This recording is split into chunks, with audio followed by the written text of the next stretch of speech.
Pada Allah Subhanahu wa taala kita bersyukur setiap saat, setiap keadaan, karena kita pasti tak mampu untuk menghitung nikmat Allah yang teramat banyak.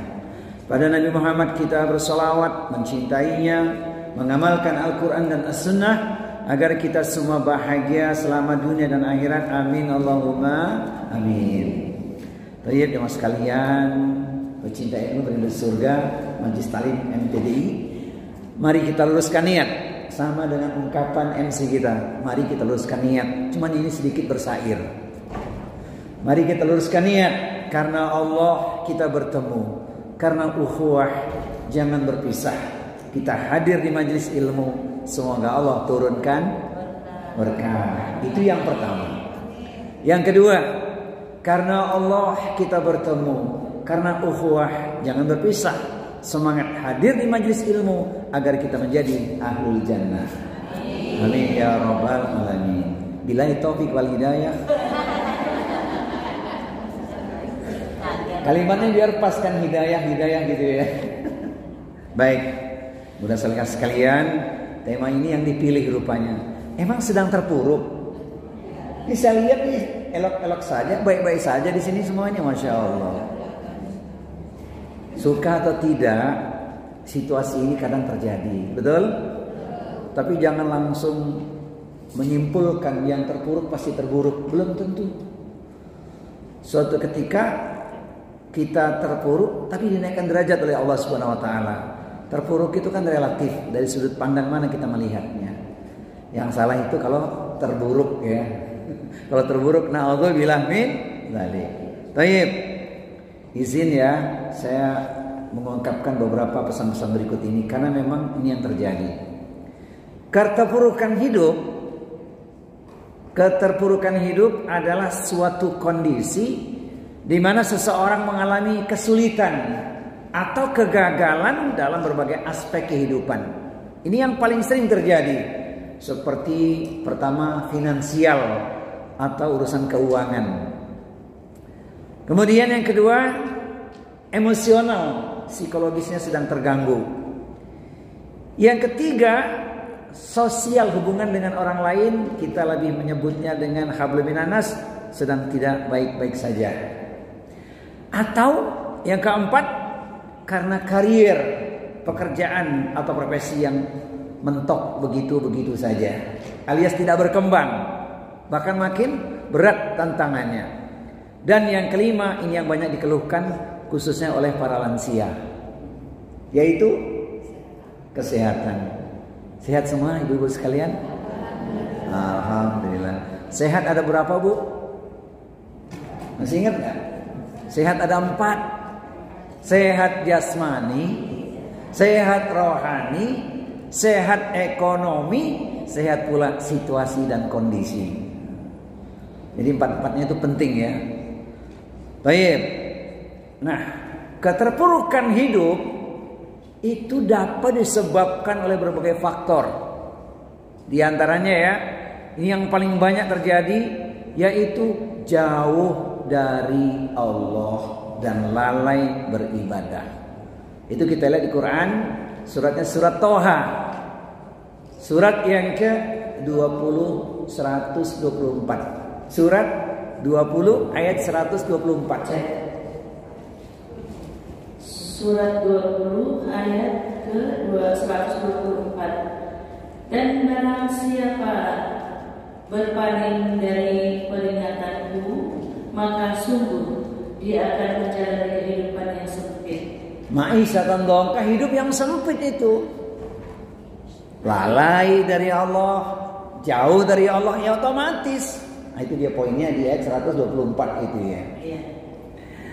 Baik. Ini yang pertama. Jadi bagaimana Allah akan berikan anugerah, Allah akan timpakan pada dia dampak dari lalai jauh kepada Allah. Ini yang banyak terjadi ya. Kemudian yang kedua, asbab dosa dan maksiat yang dilakukan, maka Allah timpakan pada pelakunya yaitu musibah. Quran surat Asyura Surat yang ke-42 ayat di nomor 30. A'udzu billahi samiil alim minasyaitonir rajim. Wa ma asabakum min musibatin fa bima kasabat aydikum wa ya'fu an katsir. Surat 42 Asy-Syura ayat di nomor 30. Tafadhal.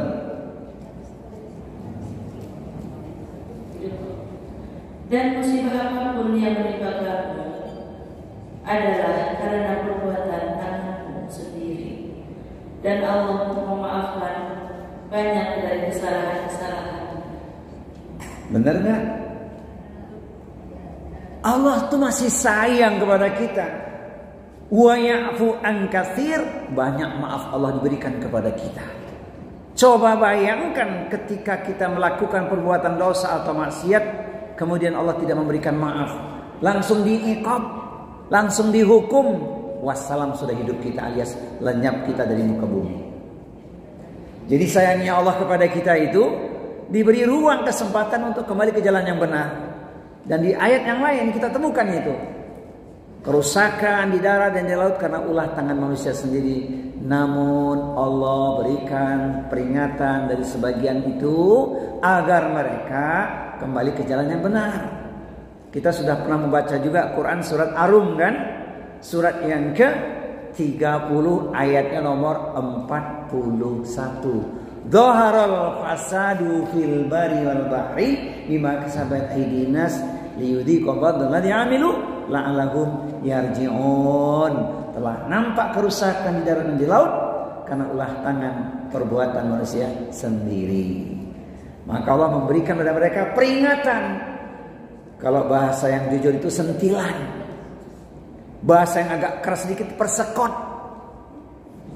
ya kan? Kita saksikan tuh bentuknya apa? Ya tsunami, apalagi erupsi dan berbagai musibah yang datang bertubi-tubi. Supaya manusia itu kembali ke jalan yang benar. Baik, ini yang kedua. Yang ketiga, keterpurukan hidup disebabkan karena buruknya pergaulan. Kita bisa menyaksikan hari ini dampak dari buruknya pergaulan, penderitaan, kehancuran generasi yang luluh lantak. Dan yang paling menakutkan, ini dibuka dalilnya Quran surat Al-Furqan, surat yang ke-25 ayat 28, yang mengerikan di akhirat nanti, yaitu sesal yang tak lagi berguna. Ya wailata laitani lam attahid fulanan khalila. Baik, artinya, wahai celakalah aku sekiranya dulu aku tidak menjadikan si fulan itu teman akrabku. Benernya itu di akhirat penyesalnya tuh, nggak ada lagi jalan kembali. Maka sekarang kita punya ruang untuk islah, memperbaiki diri. Hati-hati buruknya pergaulan, ya. Buruknya pergaulan itu menyebabkan seseorang terpuruk. Yang paling menakutkan itu sedang bersama ahli maksiat, nyawanya dicabut, nggak sempat taubat. Dan itu banyak terjadi di abad ini. Na'udzubillah min dzalik. Khalas. Kemudian yang keempat, tidak menjaga hubungan yang baik dengan orang tua dan sesama atau kepada orang lain. Padahal ayatnya jelas tuh. Wa qada rabbuka alla ta'budu illa iyyahu wa bil walidaini ihsanan. Diwajibkan pada kalian untuk hanya menyembah Allah, tidak mempersekutukan dengan sesuatu apapun atau dengan yang lain. Kemudian berlaku ihsanlah, berbuat baiklah kepada orang tua, karena kita tak mampu membalas jasa orang tua. Sampai Nabi mengatakan dalam hadis Bukhari itu, wala ta'uqanna walidaika wa in amaraka an takhruja min ahlika wa malika. Jangan sekali-kali engkau durhaka pada orang tuamu, sekalipun engkau diperintahkan meninggalkan hartamu dan keluargamu. Ini yang terjadi. Jadi hidupnya nggak berkah. Ridallahu fi ridha walidaini wa suhtullah fi suhti walidaini. Kita sangat akrab ya dengan lafaz hadis tersebut. Begitu juga nih, karena hubungan tidak baik dengan orang lain, ya hidupnya susah. Kemana-mana disebut sebagai orang yang bermasalah. Padahal Allah perintahkan supaya kita menjalin hubungan yang baik kepada manusia. Dalil lengkapnya ada di Quran tuh. Dalil lengkapnya tentang berbuat baik itu di Quran supaya kita tidak melakukan kerusakan, yaitu di Quran surat 28, boleh dibuka. Surat Al-Qasas ayatnya nomor 77, wabtaghi fima atakallahu daral akhirah wala tansa nasibaka minad dunya wa ahsin kama ahsanallahu ilaika la tabghil fasada fil ardi innallaha la yuhibbul mufsidin. Boleh dibaca terjemahannya. Surat 28 ayat di nomor yang ke-77. Dan carilah pahala negeri akhirat dengan apa yang telah dianugerahkan Allah kepada kamu. Tetapi janganlah kamu lupakan bagianmu di dunia dan berbuat baiklah kepada kepada orang lain, sebagaimana Allah telah berbuat baik kepadamu. Dan janganlah kamu berbuat kerusakan di bumi. Sungguh Allah tidak menyukai orang yang berbuat kerusakan. Ya, sebaliknya kalau hubungan baik dengan orang tua dan orang lain, maka hidupnya mudah. Jadi disitulah pentingnya peranan akhlak. Bagaimana kita bersikap. Salah satu adalah yang disebutkan di Quran, hati-hati dalam bertutur kata. Wa qulu linnasi husna. Bertutur katalah yang baik kepada manusia. Baik. Ini saya ringkas-ringkas karena masih panjang uraiannya. Baik, kemudian yang kelima, putus asa karena kegagalan yang berulang-ulang. Gagal sekali, gagal dua kali, berkali-kali, akhirnya putus asa. Padahal Allah perintahkan kita tidak boleh putus asa dari rahmat Allah. Allah kasih peluang, kasih kesempatan tuh. Ada ungkapan bijak, kegagalan adalah sukses yang tertunda. Harus tetap semangat itu. Nanti ayat yang dibaca terjemahan tadi itu Al-Hadid 2223 itu menjadi pesan penting untuk kita renungkan. Baik, kita ringkas ya. Saya ingin mengendorkan uraf saraf ibu-ibu sekalian supaya agak rileks sedikit ya. Saya kasihlah syair berikut ini. Saya kasih syair dulu ya. Perahu berlayar di malam kelam, diterpa ombak tetap bertahan. Meski terpuruk hampir tenggelam, berlabuh juga di pantai idaman. Berburu madu di hutan lebat, takkan lelah terus berjalan. Terpuruk bukan berarti kiamat, namun menjadi awal kemuliaan. Pintu harapan selalu terbuka, walau ujian berganti menyapa. Jika iman tetap dijaga, akhir kisahmu niscaya bahagia. Benar nggak Bu? Iya, ini untuk ngendorin urat saraf saja nih ya. Ini tidak masuk kurikulum taklim sebenarnya, enggak. Tapi menginspirasi saja. Serius. Karena ada ruang kita ya, tetap menjaga syukur dan sabar. Ya Bu? Iya kan? Syukur dan sabarnya berapa lama Bu? Sepanjang usia ya. Nah, itu ada tema tersendiri. InsyaAllah. Baik. Kita lanjut. Ini nggak usah dicatat ini Bu. Ini mah intermezzo doang ini mah. Baik. Kita lanjut. Nah, poinnya adalah ketika bicara tentang keterpurukan, sudah ada sunatullahnya, yaitu semua manusia pasti diuji. Tak ada yang lewat dari ujian itu. Semua pasti mengalami yang namanya ujian. Itu sunatullah. Itu Allah sebutkan di Quran surat Al-Baqarah, surat yang kedua ayatnya 155. A'udzu billahi samiil alim minasyaitonir rajim. wala nabluwannakum bisyai'in minal khaufi wal ju'i wa naqsin minal amwali wal anfusi wath thamarati wa basyiris sabirin. Dan sungguh akan kami berikan cobaan kepadamu dengan sedikit ketakutan, kelaparan, kekurangan harta, jiwa, dan buah-buahan.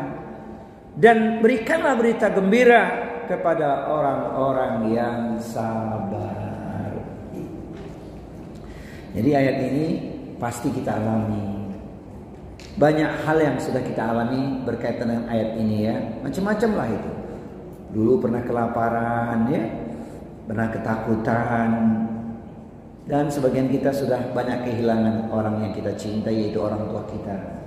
Ini saya lihat di sini rata-rata yatim piatu nih. Termasuk saya juga ya. Ya itu realitas tuh. Oh yang masih punya, Masya Allah. Sebagian ya bisa dicatat itu kan. Orang yang kita cintai sudah meninggalkan kita. Walau mereka sudah tidak ada, tapi rekam jejaknya selalu dengan ingatan kita. Nah itu ada tema tersendiri itu. Walau mereka telah tiada. Nah, kenapa itu? Rekam jejaknya menginspirasi kita supaya kita jadi ahlul khair, orang yang baik. Dalil yang kedua yaitu Quran surat Al-Ankabut, surat yang ke-29 ayatnya nomor yang kedua. A'udzubillahi samiil alimi minasyaitonir rajim. Ahasiban nasu ayutraku ayyakulu amanna wa hum la yuftanun. Apakah manusia mengira bahwa mereka akan dibiarkan hanya dengan berkata kami telah beriman, sedangkan mereka tidak diuji? Hayhata, hayhata, ya tak mungkin lah, pasti diuji. Jawabannya di ayat yang ketiga, yaitu Quran surat Al-Ankabut surat 29 ayat ketiga itu. Walaqad fatanna alladziina min qablihim wala ya'lamanna Allahu alladziina shadaqu wala ya'lamanna al-kadzibin. Sungguh kami benar-benar telah menguji orang-orang sebelum mereka. Allah pasti mengetahui orang-orang yang benar, dan pasti Allah mengetahui para pendusta atau orang-orang yang dusta. Jadi dengan ayat ini kita jadi sadar, oh iya ujian itu sunatullah. Tidak ada orang yang lepas dari ujian. Ustadz ada kok fulan bin fulan sepertinya hidupnya aman-aman saja, semut lancar, padahal dia tidak ibadah. Dia punya segalanya, rumah megah, mobil mewah, hektaran ladang dan sawah, investasi terus bertambah, pendek kata semua serba indah dan wah, padahal tidak ibadah. Ingat itu istidraj, azab yang ditangguhkan. Ya, jadi jangan salah persepsi. Itu cara Allah menegur. Nggak sadar juga, tunggu saat kehancuran. Maka ketika kita mengalami hal yang tidak menyenangkan, pasti ada hikmah di balik peristiwa itu. Nanti kita buka lembaran itu. Baik, kita lanjut. Nah, bab yang kedua, karena kita sedang bicara tentang keterpurukan, supaya bangkit, ingat pentingnya iman dan takwa. Iman adalah keyakinan bahwa semua takdir adalah kehendak atau ketentuan Allah, like or dislike, suka ataupun tidak. Kalau sudah terjadi, kita harus mengimani itu qadarullah, ketentuan Allah. Dalilnya Quran surat At-Taghabun, surat yang ke-64 ayat 11. Ma asaba min musibatin illa biidznillah. Tidak ada suatu musibah pun yang menimpa seseorang kecuali dengan izin Allah. Nah, ayat yang dibaca tadi kita ulangi lagi nih, karena memang harus menjadi pesan penting buat kita. Musibah, hal yang tidak menyenangkan, itu bagian daripada ketentuan Allah, pasti ya. Dalilnya Quran surat yang ke-57 ayatnya di nomor 22. Ma asaba min musibatin fil ardi wala fi anfusikum illa fi kitabin min qabli an nabra'aha inna dzalika 'alallahi yasir. Tidak ada suatu musibah pun yang menimpa di bumi dan tidak pula pada dirimu sendiri melainkan telah tertulis dalam kitab Lauh Mahfuz sebelum kami menciptakannya. Sesungguhnya yang demikian itu adalah mudah bagi Allah. Ayat 23 tadi sudah dibaca. Itulah obatnya, itulah penawarnya. Coba Bu, ulangi lagi ayat 23-nya.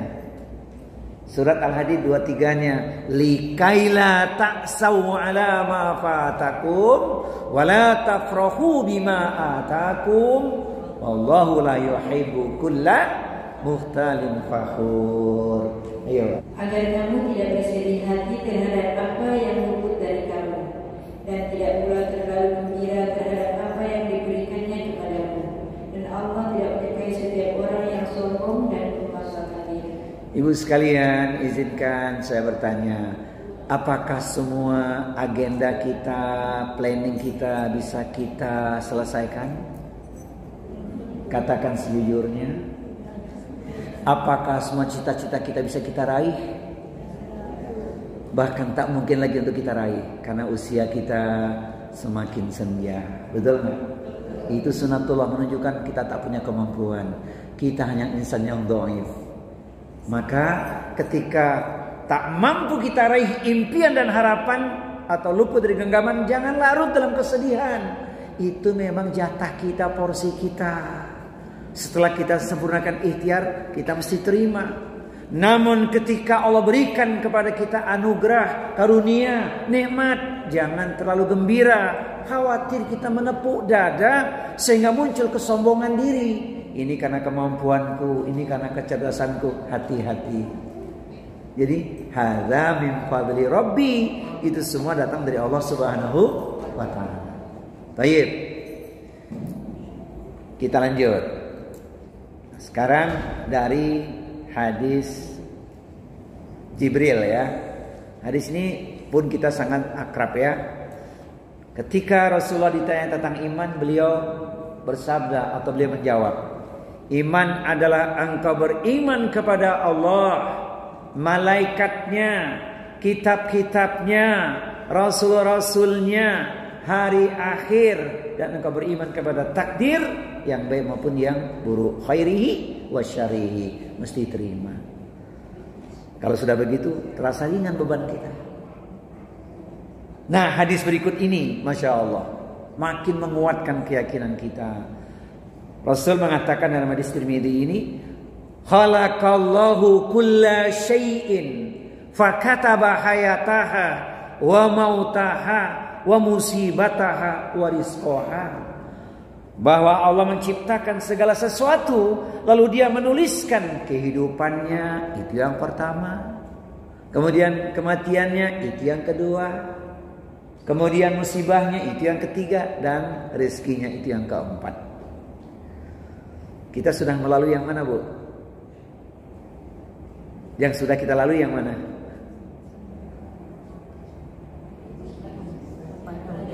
Yang belum? Nah, kita kan kaji kemarin tuh di kesempatan yang lalu. Pasti itu akan tiba. Izin ya, supaya kita tidak lupa hadis ini, saya tuliskan dalam sebuah syair. Hidup sedang kita jalani, mati pada waktunya pasti akan terjadi. Musibah sudah datang silih berganti, seolah tiada henti. Namun rizki ada setiap hari, bahkan sampai saat ini, walaupun kita tak makan sarapan pagi. Karena kita puasa hari ini, alhamdulillah. Kalau taklimnya hari Selasa, saya ganti tuh syairnya itu. Memang nikmat secangkir kopi, apalagi ada sepotong roti. Sambung terus silaturahmi, panjang umur luas rizki. Kata Ustadz Anwar Zufri. Taklimnya hari Selasa, Rabu, dan selain Senin dan Kamis ya. Tayyib, jadi ini pasti ketentuan hidup ya, sedang kita jalani nih. Mati belum, musibah sudah macam-macam terjadi dalam hidup kita. Termasuk orang kita cintai telah berpulang ke rahmatullah. Ada orang tua kita, ada pasangan hidup, bahkan ada anak, ada cucu orang yang kita cintai. Itulah sunatullah. Tayyib, kita lanjut. Nah sekarang ngomongin takwa nih, karena terpuruk harus dijawab dengan iman dan takwa. Takwa mematuhi apa yang Allah perintahkan dan meninggalkan larangan dan hanya mengharapkan keridhaan Allah. Maknanya adalah menjaga diri dari dosa dan tetap taat dalam kondisi apapun. Dalilnya nggak asing lagi, kita akrab dengan Quran surat At-Tolaq surat 65 ayat 2 dan 3. Wa may yattaqillaha yaj'alahu makhraja wa yarzuqhu min haitsu la yahtasib. Barang siapa bertakwa kepada Allah, niscaya dia akan menjadikan baginya jalan keluar atau solusi dan memberinya rizki dari arah yang tidak disangka-sangka. Oh, kita sudah pernah mengalami itu. Masing-masing kita punya kisah tersendiri. Benar, asbab ketakwaan yang kita ukir, Allah berikan pada kita pertolongan. Dalam keadaan genting kata orang, sulit, terlilit, terhimpit, sakit, bak terperosok ke dalam parit, bisa bangkit last minute, tidak menjerit. Nggak usah dicatat itu. Benar nggak Bu? Seolah kita buntu jalan tidak kemana, Allah berikan pertolongan last minute. Iya, alhamdulillah Ustaz bisa bayar uang kuliah anak gitu ya. Menit-menit terakhir gitu. Itu karena ketakwaan yang kita ukir, maka yang kita lakukan tidak sia-sia. Apa yang kau buat itu yang kau dapat. Karena kita yakin ya, Allah berikan jalan keluar karena ketakwaan. Itu baru ngomongin urusan dunia Bu. Padahal takwa itu puncaknya apa? Tolong dibuka 1963. Puncaknya takwa ini dia. 1963. Quran surat Maryam ayat nomor 63. Tilkal jannatul lati nuritsu min ibadina man kana taqiyya.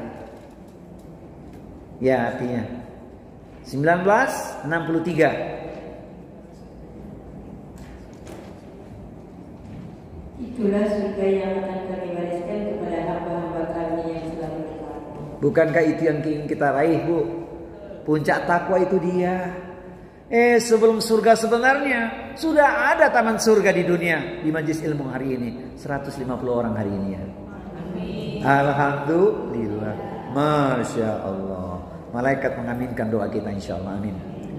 Semangat ya. Yang dekat ya semangat. Apalagi yang jauh ya. Atau dibalik nih. Yang jauh aja semangat, apalagi ya yang dekat. Masya Allah. Nah sekarang kita masuk di renungannya dulu nih sebelum solusinya.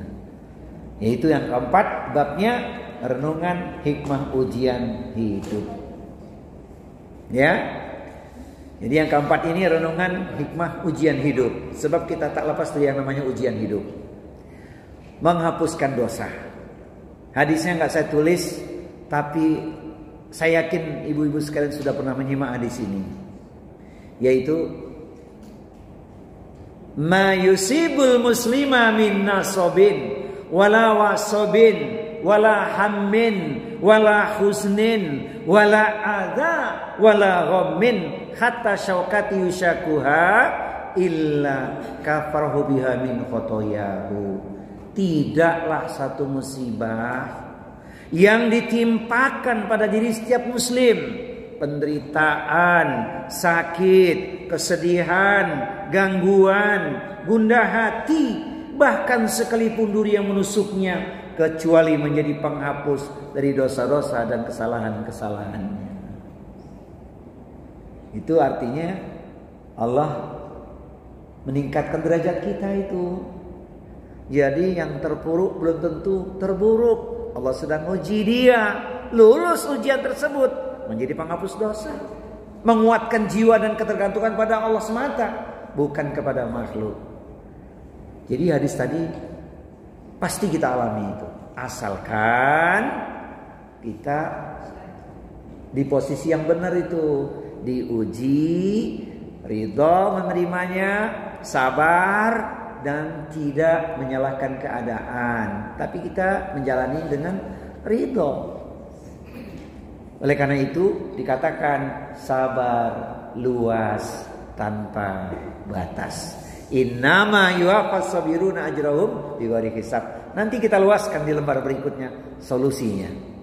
Baik, saya mau tanya dulu sekalian.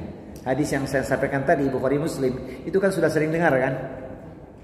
Tidaklah satu musibah yang ditimpakan pada diri setiap muslim, penderitaan, sakit, kesedihan, gangguan, gundah hati, bahkan sekalipun duri yang menusuknya, kecuali menjadi penghapus dari dosa-dosa dan kesalahan-kesalahannya. Kalau gitu pilih mana? Badan sehat dosa bertambah atau badan sakit dosa diampuni?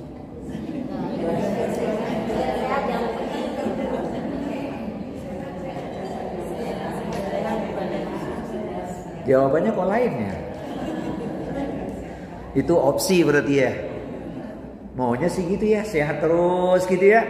Sehat terus, dosa diampuni. Nah itu maksudnya begini, ketika kita sehat, maksimalkan ibadah kita. Karena pada waktunya kita pasti mengalami hal yang tidak menyenangkan, itu sunatullah. Jadi jangan mimpi sakit dosa diampuni, jangan mimpi. Sehat ini kita gunakan ibadah, waktu sakit kita tetap dapat pahala. Karena amalan itu sudah biasa kita lakukan. Tidak mungkin tidak ingin kita lakukan. Yaumiyah, amalan yang sudah biasa kita lakukan. Dari sekian itu menyadarkan kita, ya Allah ternyata amalku tidak sia-sia saat kita sehat. Waktu sakit kita tetap dapat pahala. Itu yang dimanai dapat pengampunan dosa. Jadi jangan mimpi nunggu sakit diampuni dosa, mana bisa. Sehat ibadah dulu dilakukan. Saya yakin di sini banyak yang sedang kurang sehat nih. Tapi langkahnya nikmat saja di majelis ilmu kan Bu. Ini kelihatan nih wajah-wajah asam urat nih. Alhamdulillah. Baik ya. Jadi hikmahnya ada ya. Dulu ketika banyak kesempatan lalai, sekarang makin sedikit waktunya makin sadar gitu ya. Itulah manusia. Baik, sekarang kita masuk di solusinya. Solusi menghadapi keterpurukan hidup dengan landasan iman dan takwa. Yang pertama, tawakal kepada Allah. Sudah terjadi, sedang mengalami derita, orang mengatakan sedang terpuruk, yang sedang ikhtiar, gagal, rugi, ditipu, dibohongi dan seterusnya. Mau bilang apa kalau tidak tawakal kepada Allah? Ini sikap pertama ini, yaitu berserah diri kepada Allah. Ayatnya Quran surat Ali Imran, surat yang ketiga 159. Ayat ini kalau dibaca lengkap, pembelajaran buat kita untuk sampai pada tingkat tawakal. Boleh dibaca lengkap Ibu ya. Fabima rahmati minallah lintalahum walau kunta fadhan ghalidul qalbi lam fadhu min haulik fa'fu anhum wastaghfir lahum wasyawirhum fil amri fa idza azamta fatawakkal 'ala Allah innallaha yuhibbul mutawakkilin. Boleh dibaca lengkap terjemahannya. Proses untuk sampai ke tawakal itu lalui dulu. Lembutkan hati, ya kan? Doakan orang, maafkan kesalahan orang, bermusyawarah. Tak selesai baru langkah ini. Namanya proses menuju tawakal. Yuk, surat 3 159. Maka berkatalah Allah, engkau Muhammad berlaku lemah lembut terhadap mereka. Sekiranya kamu bersikap keras dan berhati kasar, tentulah mereka menjauhkan diri dari sekitarmu. Karena itu maafkanlah mereka dan mohonkanlah ampun untuk mereka dan bermusyawarahlah dengan mereka dalam urusan itu. Kemudian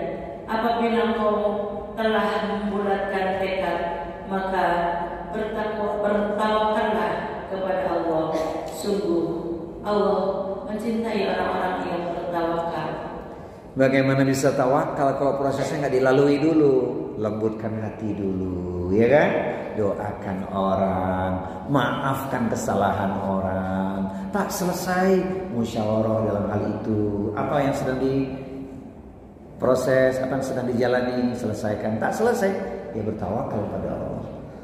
Allah mencintai orang yang bertawakal. Poinnya itu dia.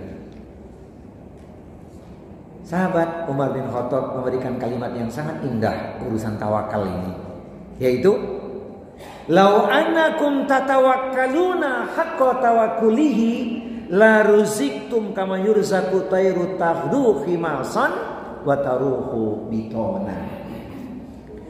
Jika engkau betul-betul bertawakal kepada Allah, niscaya Allah akan mencukupkan kebutuhanmu. Sebagaimana burung yang pagi hari keluar dari sarangnya dalam keadaan perutnya kosong, sore hari pulang ke sarangnya sudah dalam keadaan kenyang terisi. Betul nggak Bu? Kalau kita bergerak ada hasil ya. Soal nilainya berapa Allahu alam. Tapi harus kita lakukan proses ikhtiar itu, menyempurnakan usaha. Nah ini bagi yang sedang terpuruk, sikap pertama adalah tawakal kepada Allah Subhanahu wa ta'ala. Burung saja bisa, apalagi kita yang punya akal, pikiran, kemampuan dan luasnya langkah kita. Baik, ini yang pertama. Yang kedua, bertaubat dan perbanyak istighfar. Langkah salah yang telah kita lakukan harus kita bertaubat. Ternyata usaha apa yang sedang kita jalani tidak sesuai dengan tuntunan syar'i. Bercampur, ada hal yang tidak elok gitu ya. Manusia itu kan makhluk yang lemah. Sadar atau tidak kadang-kadang salah melangkah. Namun ada ruang untuk kita mendapatkan kebaikan. Allah akan merubah hidup kita. Allah akan berkahi diri kita dengan catatan kita bertaubat, memperbanyak istighfar. Dan ayat ini menjadi pesan penting buat kita. Bab taubat ini kan sepanjang hayat. Bab taubat itu sepanjang hayat dalam hidup kita. Karena harus kita jaga taubat itu supaya kita tidak lalai. Nah di Quran surat Nuh, surat yang ke-71 ayat 10-12 Allah sebutkan itu tentang adanya keberkahan yang Allah berikan. Faqultu astaghfiru rabbakum innahu kana ghaffara yursilis samaa'a 'alaikum midrara wa yumdidukum bi amwalin wa banin wa yaj'alakum jannatin wa yaj'alakum anhara. Saya yakin Ustadz Adidayat sering baca ayat ini. Ya, supaya kita benar-benar bertaubat pada Allah. Apa itu rewardnya? Apa itu anugerah Allah dengan asbab kita bertaubat? Nih ya, maka aku katakan kepada mereka, beristighfarlah kepada Tuhanmu. Sesungguhnya Dia Maha Pengampun. Niscaya Dia akan mengirimkan hujan yang lebat kepadamu dan memperbanyak harta dan anak-anakmu, kebun-kebun dan sungai-sungai. Itu dia. Jadi memang harus bertaubat kita supaya hidup kita dari terpuruk bisa bangkit kembali. Ini salah satu pesan penting di Quran surat Nuh surat 71 10-12. Allah juga menjanjikan tuh ketika sungguh-sungguh kita bertobat, Allah akan merubah hidup kita menjadi lebih baik. Mana dalilnya? Boleh dibuka. Quran surat 25 ayat di nomor 70. Yakinlah Allah akan merubah hidup kita menjadi lebih baik asalkan kita sungguh-sungguh bertobat kepada Allah dan membuktikan tobat kita dengan amal yang benar atau amal soleh. Quran surat yang ke-25 ayatnya di nomor 70. A'udzu billahi samiil alim minasyaitonir rajim. Illa man taba wa amana wa amila amalan salihan fa ulaika yubaddilullahu sayyi'atihim hasanat wa kana Allahu ghafurur rahim. Boleh dibaca terjemahannya. Kecuali orang-orang bertaubat dan beriman dan mengerjakan kebajikan, maka kejahatan mereka diganti Allah dengan kebaikan. Allah Maha Pengampun, Maha Penyayang. Jadi kalau ingin hidup kita lebih baik, berubah, ya mesti bertaubat. Taubat yang mana tuh, Bu? Taubatan nasuha. Jadi kalau nggak taubat juga, gimana bisa berubah? Taubat dalam langkah yang nyata gitu ya, meninggalkan apa dari dosa yang dilakukan, menyesali dari perbuatan tersebut, berjanji untuk tidak melakukan kembali sekuat tenaga, berazam mengisi sisa hidupnya dengan ketaatan kepada Allah. Itu dia. Nah, jadi pesan ini penting ini. Ternyata di ayat yang lain Allah sebutkan ya, kalau kita banyak-banyak minta ampun itu, Allah memberikan reward tuh. Apalagi kita lakukan di penghujung malam ya. Kita akrabkan ayatnya kan, minta ampun bukan usai sholat saja, tapi kita banyak minta ampun di penghujung malam ketika orang tidur lelap. Kita lakukan itu, dan amalannya itu disebutkan di Quran pada surat yang ke-51 ayatnya 17-18. Kanu qalilan minal laili ma yahja'un wa bil asharihum yastaghfirun. Mereka sedikit sekali tidur pada waktu malam, jelang datang waktu fajar memohon ampun kepada Allah Subhanahu wa taala. Di saat orang tidur lelap, orang tidur nyenyak tarik selimut, kita ketuk pintu langit Allah.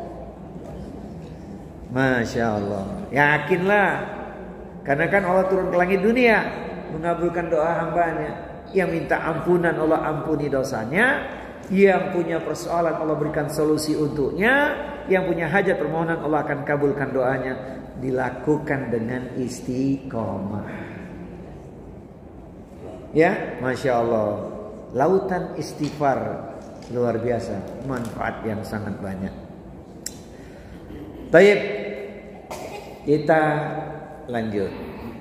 Sebentar, Bu, ketika kita masuk masjid dipuji Allah enggak? Dapat pujian enggak kita masuk masjid? Ada. Fihi rijalun yuhibbuna ayyatataharu wallahu yuhibbul mutahhirin. Di dalam masjid itu ada orang-orang yang ingin membersihkan dirinya. Allah cinta kepada orang-orang yang membersihkan diri.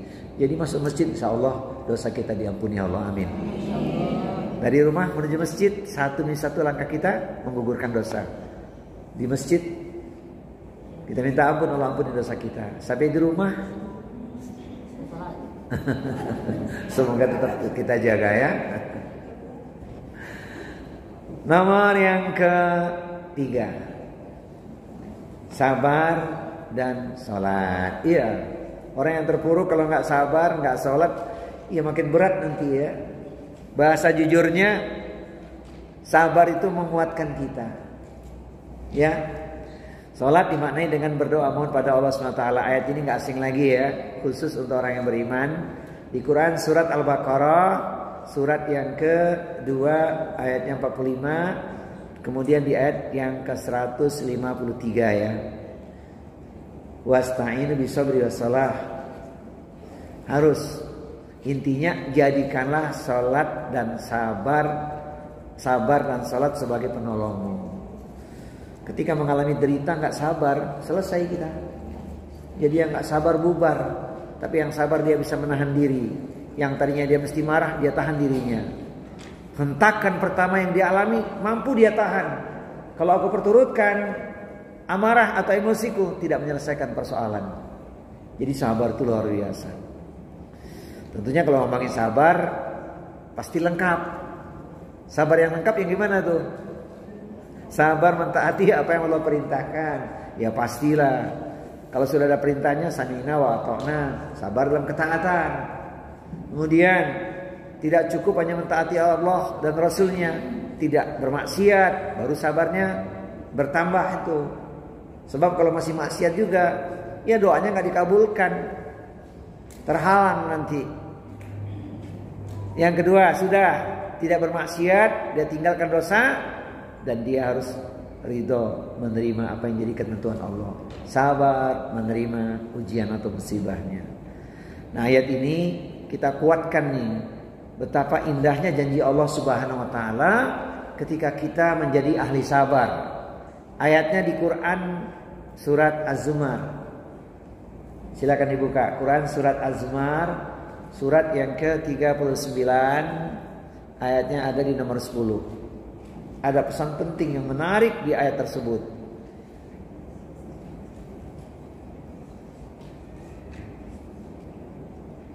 Silakan. Surat 39 ayat 10. Katakanlah Muhammad, wahai hamba-hambaku yang beriman, bertakwalah kepada Tuhanmu. Bagi orang-orang yang berbuat baik di dunia ini akan memperoleh kebaikan, dan bumi Allah itu luas. Hanya orang-orang yang bersabarlah yang disempurnakan pahalanya tanpa batas. Kalimatnya, innama yuwaffas sabiruna ajrahum bighairi hisab. Itu poinnya. Sesungguhnya hanya orang-orang yang bersabarlah yang berikan kepadanya pahala yang luas tanpa batas.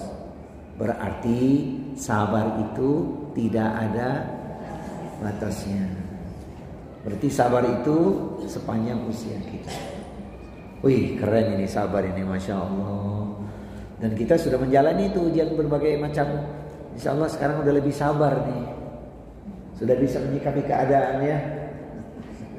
Alhamdulillah. Innama yuwaffas sabiruna ajrahum bighairi hisab. Itu poinnya. Sesungguhnya hanya orang-orang yang bersabarlah yang berikan kepadanya pahala yang luas tanpa batas. Dan ayat ini yang 153 ini kan memang perintah langsung nih, khusus untuk orang-orang yang beriman. Coba Bu, surat 3 153 yang orang beriman khusus ya. Ya ayyuhalladzina amanu ista'inu bisabri wassalah innallaha ma'as sabirin. Ini dia. Surat 2 Al-Baqarah yang 153-nya. Khusus untuk orang beriman ini.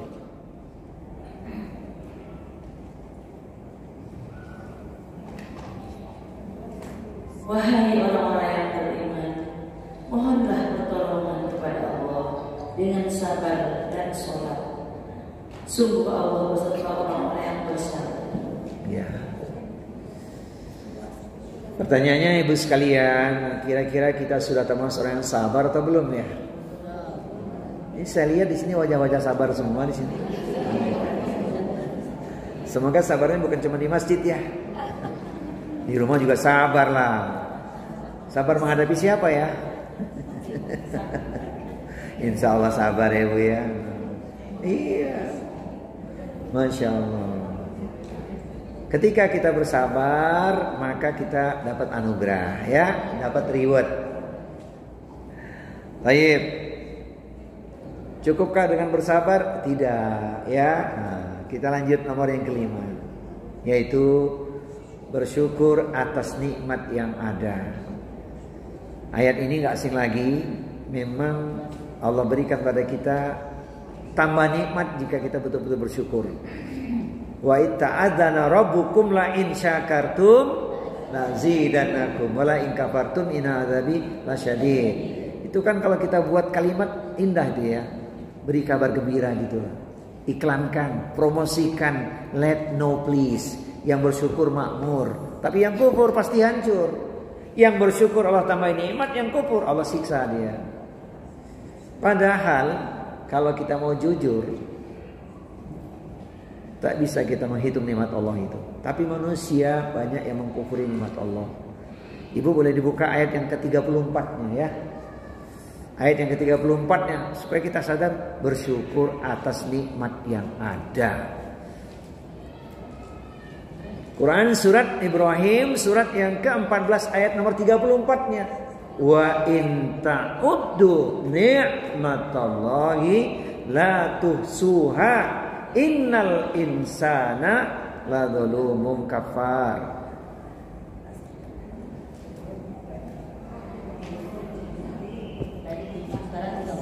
Ya. Ini baca dulu.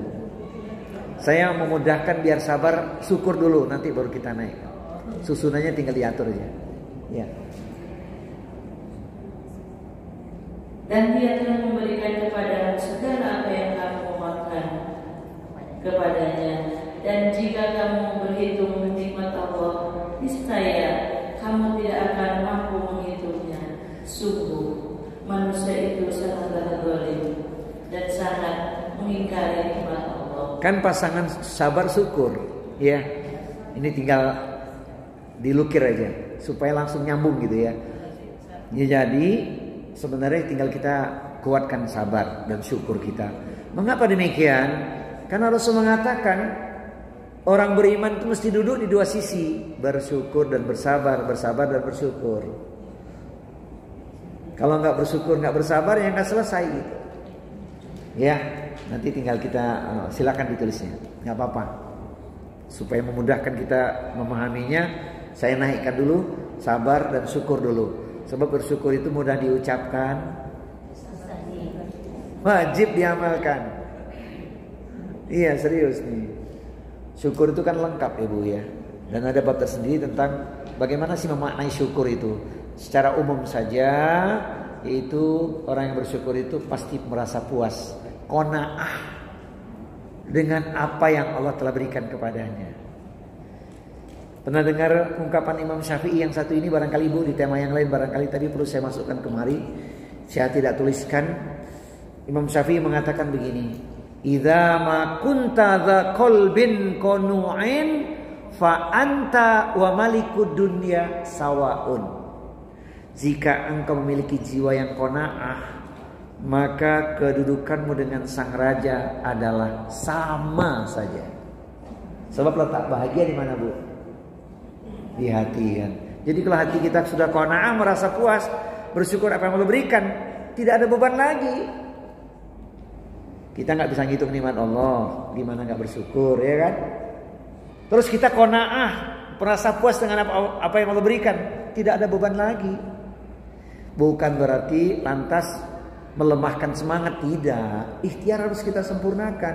Kan kita sedang bicara ketika terpuruk. Ya kalau nggak bersyukur dengan nikmat yang ada, bagaimana?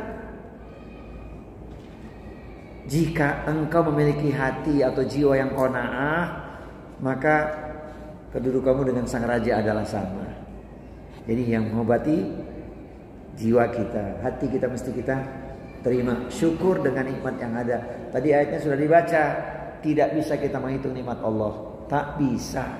Bagaimana tidak menghitung nikmat Allah? Nah, rumusnya adalah bersyukur dan bersabar itu. Umat Rasulullah memang urusannya ajib ketika dia bersyukur dan bersabar. Ketika diberi nikmat dia bersyukur, itu yang baik buat dirinya. Tapi ketika diuji dengan musibah dia tetap bersabar, itu pun baik bagi dirinya. Jadi lebih siap mana, Bu, bersyukur atau bersabar? Orang ini, Bu, terus terang banyak yang tidak lulus bersyukurnya. Benar gak? Kadang bersabar tak punya pilihan. Derita, beban, masalah. Kalau gak bersabar makin terpuruk, dia makin berat. Tapi bersyukur orang sering lewat syukurnya, lupa bersyukur, baru sadar ketika nikmat sudah dicabut, dikurangi oleh Allah. Ini faktanya. Maka kita ingat pesan Rasulullah, umat Rasulullah itu duduknya di dua sisi, bersyukur dan bersabar. Baru dikatakan ajib tuh, elok saja. Ya, ajaban li amril mu'min, inna amrahu kullahu khair. Walaysa dzaka li ahadin illa lil mu'min. Sungguh menakjubkan, elok nian, rancak bana, sai pisan, api tenan, very good, bagus jasa kata orang Tangerang. Kata jamaah lisan, cakep banget gitu ya. Tidak dimiliki siapapun, cuma orang beriman saja. Kalau diberi nikmat dia bersyukur, fakana khairan lahu. Sabar ketika diuji dengan beban atau ujian atau musibah atau apapun yang membebani dia bersabar, fakana khairan lahu. Nah sekarang kita naikkan, Bu ya. Anggap ini nomor yang kelima ya. Yaitu yakin bahwa ujian pasti ada hikmahnya. Betul nggak? Ayatnya sudah dibaca tuh. La yukallifullahu nafsan illa wus'aha.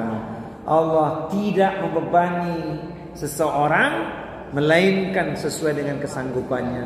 Iya, berarti kita dipilih Allah, mampu kita.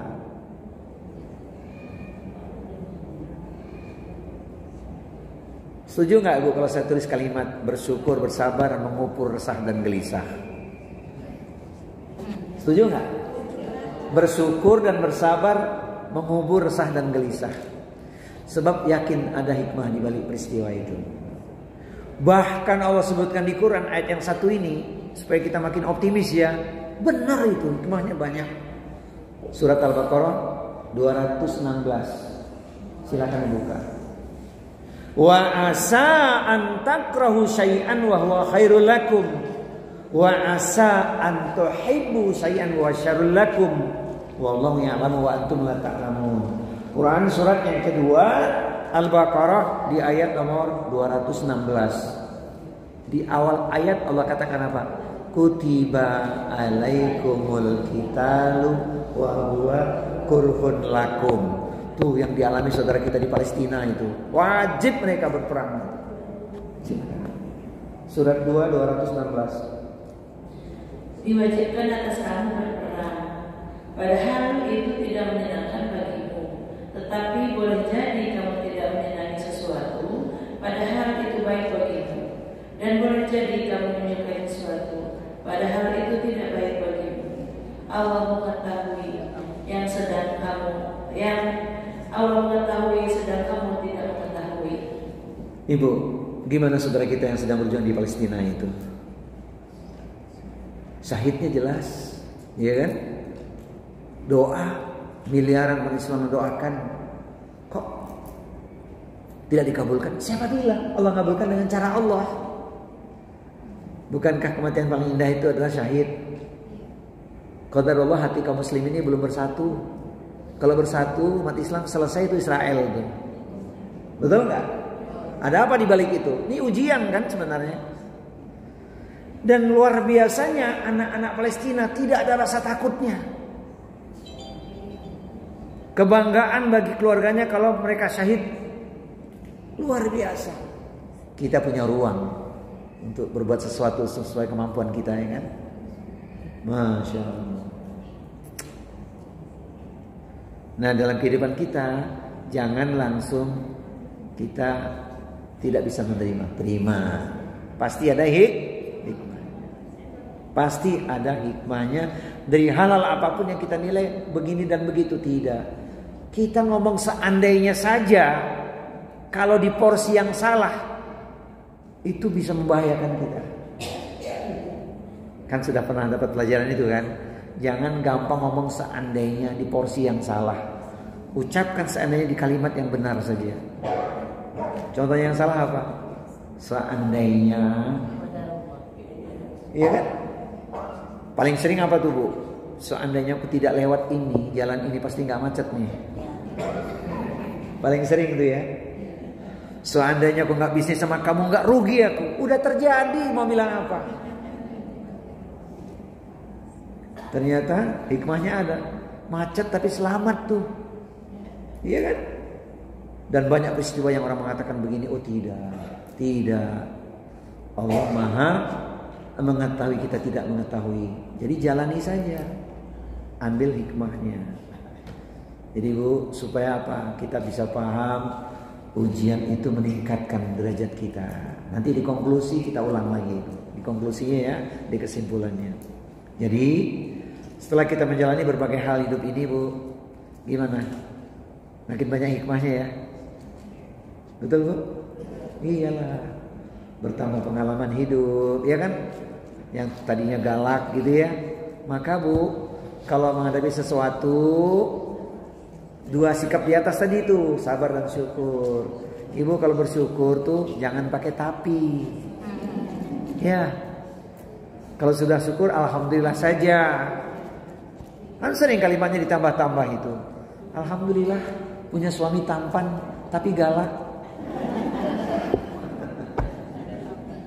Itu dia. Alhamdulillah punya istri cantik tapi cerewet, bawel, judes. Alhamdulillah, nggak usah repot nyetil radio. Iya kan? Punya suami pendiam, enak bu punya suami pendiam, nggak usah repot ngajak ke mall. Sayur asem juga dia tenang aja. Alas ya. Baik. Nomor yang ke-6.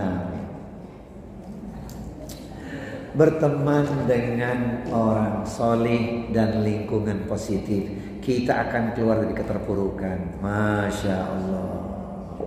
Betul atau benar nih? Sahabatmu surgamu. Iya serius. Berteman dengan orang soleh dan lingkungan positif. Orang-orang soleh gimana sih bu? Menginspirasi kita. Dan kita temukan ayatnya, Allah perintahkan langsung supaya kita bersama dengan orang-orang yang soleh itu. Quran surat 9. Ayatnya ada di nomor 119. A'udzubillahi samiil alimi minasyaitonir rajim. Ya ayyuhalladzina amanu taqullaha wa kunu ma'as-shadiqin. Wahai orang-orang yang beriman, bertakwalah kepada Allah dan bersamalah dengan orang-orang yang benar. Siapa ini? Siapa orang yang benar itu siapa sih? Ya orang soleh, ahli ilmu, ahli ibadah, ahli taat, ahli taubat, ahli syukur, ahli sabar, ahli Quran, ahli silaturahmi, ahli dalam kebaikan. Di mana mereka kita jumpai? Insya Allah di Masjid Al-Ihsan saat ini. Siapa mereka?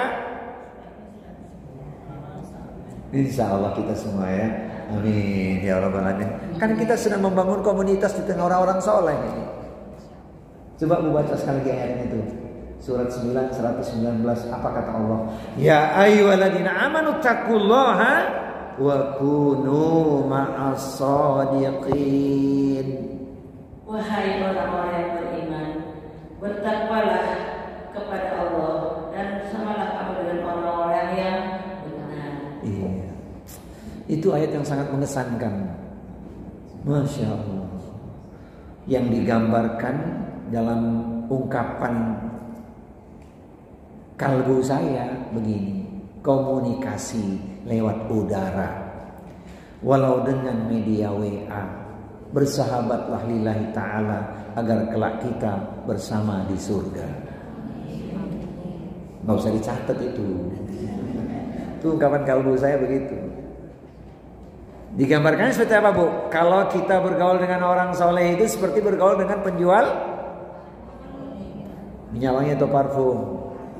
Manfaatnya banyak kan? Punya teman dekat penjual minyak wangi atau parfum. Satu, dia sedang untung besar, kita dikasih hadiah. Sohibnya, you are my brother, you are my friend. Oh kasih lah. Ya bestinya. Dua, kalaupun kita beli dikasih original, tidak yang abal-abal, diskon pula 50% tuh. Yang ketiga paling tidak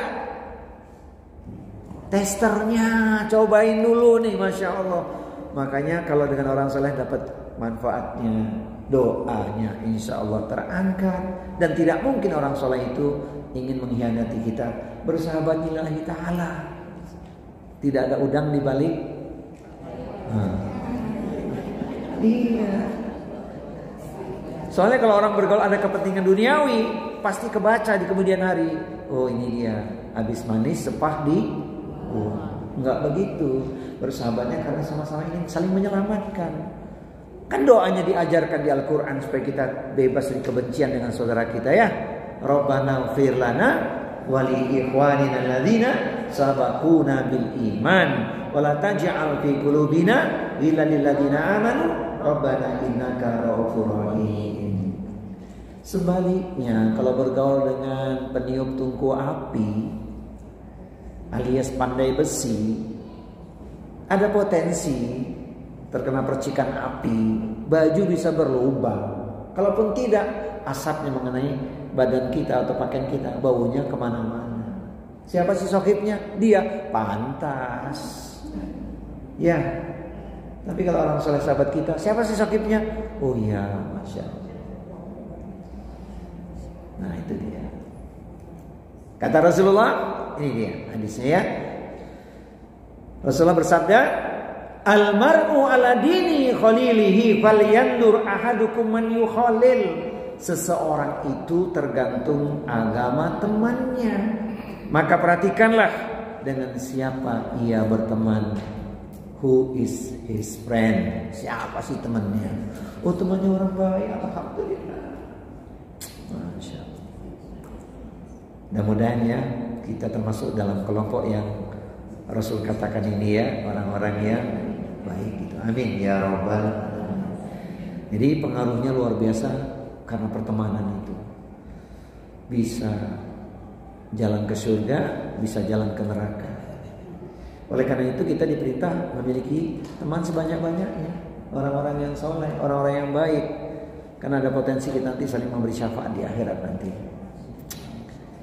Ya, ibu-ibu nanti kalau sudah masuk surga gitu ya, belum kelihatan Ustadz Anwar, tolong katakan kepada Allah, dulu pernah taklim bersama gitu ya, Masya Allah.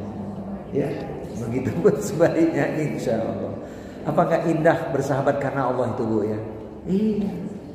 Maka tidak mungkin ada beban, ya kan? Itu yang dikatakan bersahabat lillahi ta'ala, insya Allah. Taib. Yang ketujuh, berhusnudzon kepada Allah dalam doa, bahwa doa dikabulkan Allah.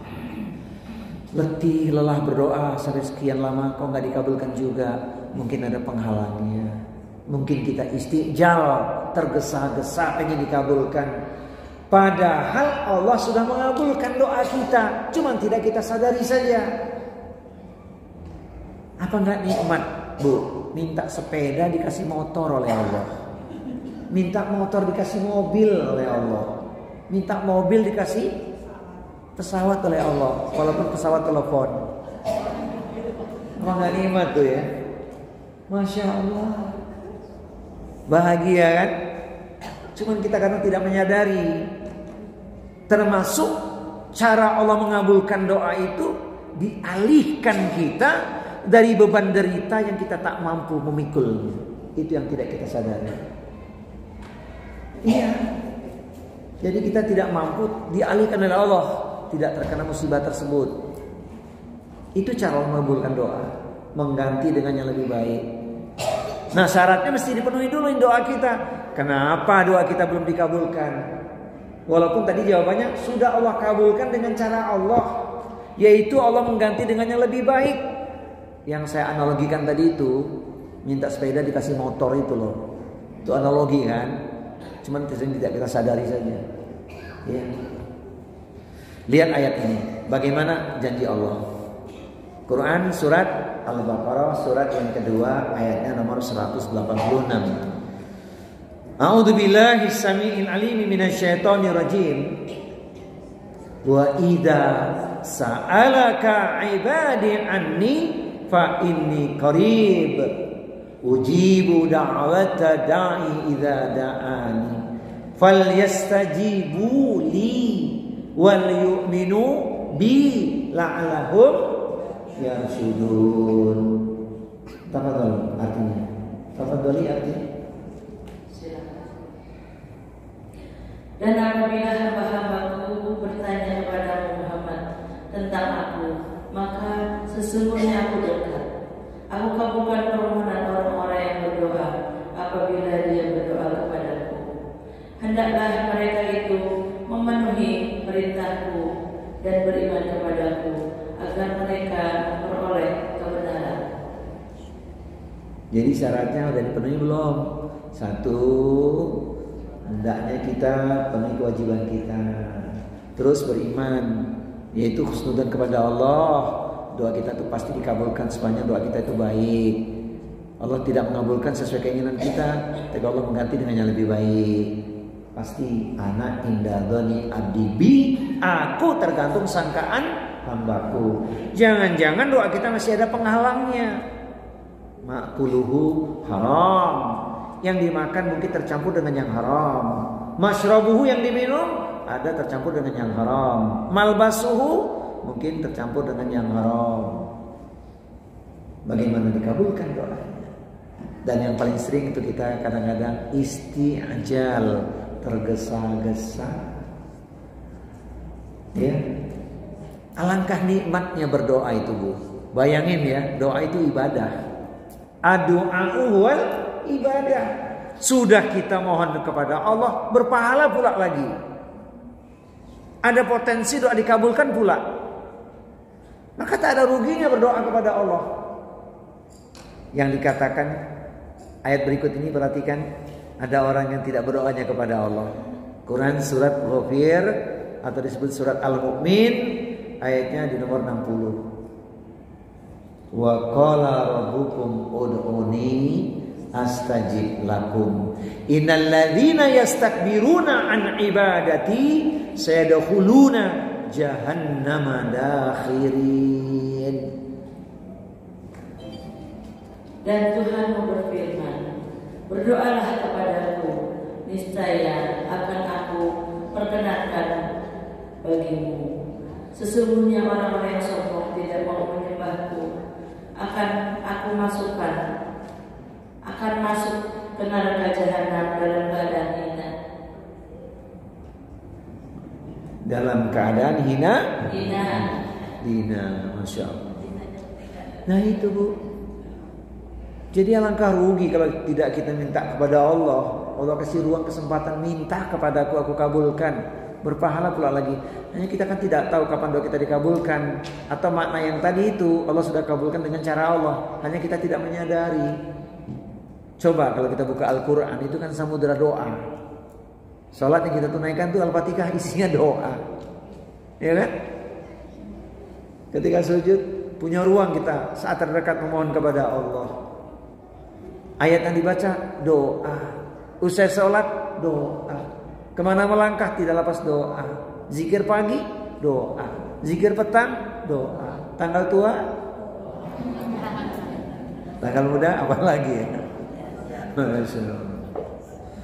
Ya Bu ya, rugi kalau nggak berdoa itu. Ad-du'a'u wal ibadah. Masya Allah. Jadi saya ingin merefresh kembali Bu sekalian ya, supaya kita ingat baik-baik ya. Nomornya saya sesuaikan dia. Jadi solusi menghadapi keterpurukan hidup dengan landasan iman dan takwa adalah tawakal kepada Allah Subhanahu wa taala. Yang kedua, bertobat dan perbanyak istighfar. Yang ketiga, sabar dan sholat. Yang keempat, bersyukur atas nikmat yang ada, yang telah Allah berikan. Yang kelima, yakin bahwa ujian pasti ada hikmahnya. Kemudian yang keenam, bertemanlah dengan orang-orang yang solih dan lingkungan yang positif atau lingkungan yang baik. Kemudian yang ketujuh, berhusnudzon kepada Allah bahwa doa dikabulkan Allah. Sekarang kita masuk pada kesimpulannya ya, yaitu penutup.